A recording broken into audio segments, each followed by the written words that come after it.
This is Margaret with Noble Desktop. Today we will be looking at tricks of the trade in Premiere Pro.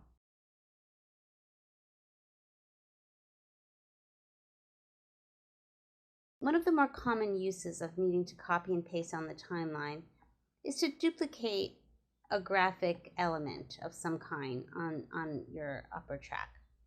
Now, if I were to take this text that says the world, and I like the text, I like the color, but I want it to be over here and say dual instead, I would copy this, and that's Command C, and then if I press Command V, I've covered my dualer. I've covered this.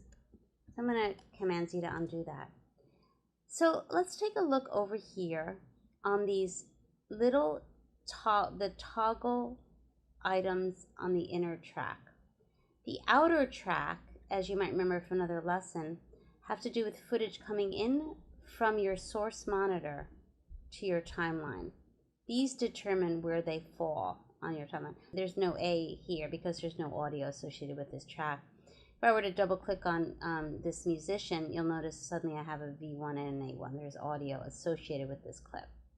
But we're not talking about the outer toggles, we're talking about the inner toggles, which have to do with copying and pasting footage that's already on the timeline.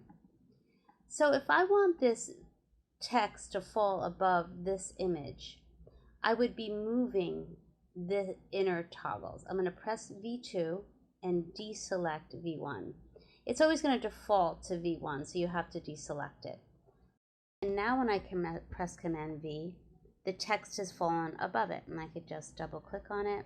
I can change the words. This still says the world, and this now says dual. Another thing to mention is the forward and backwards arrows on your keyboard.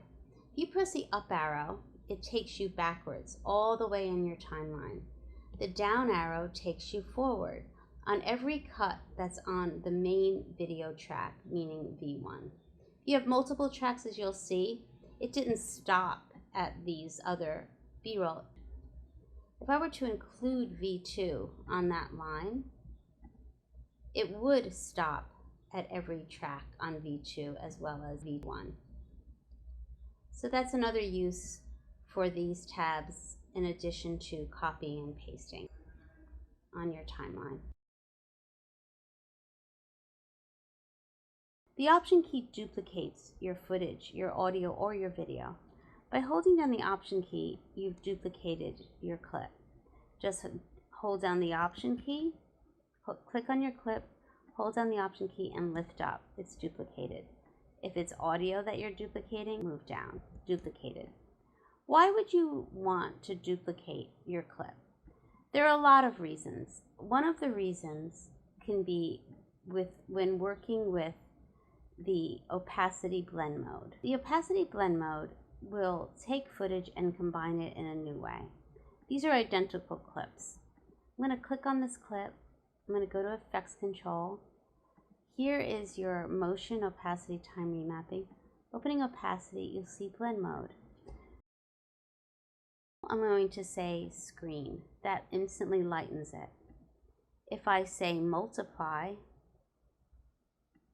that instantly darkens it. There's other things I can do when working with the same clip. This gave this a kind of a metallic feel.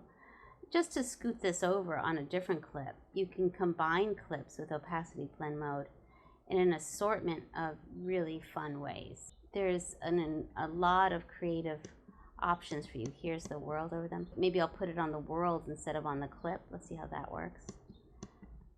Or the globe rather. Let's just say lighter color. The lighter color goes through. Maybe we'll say darker color.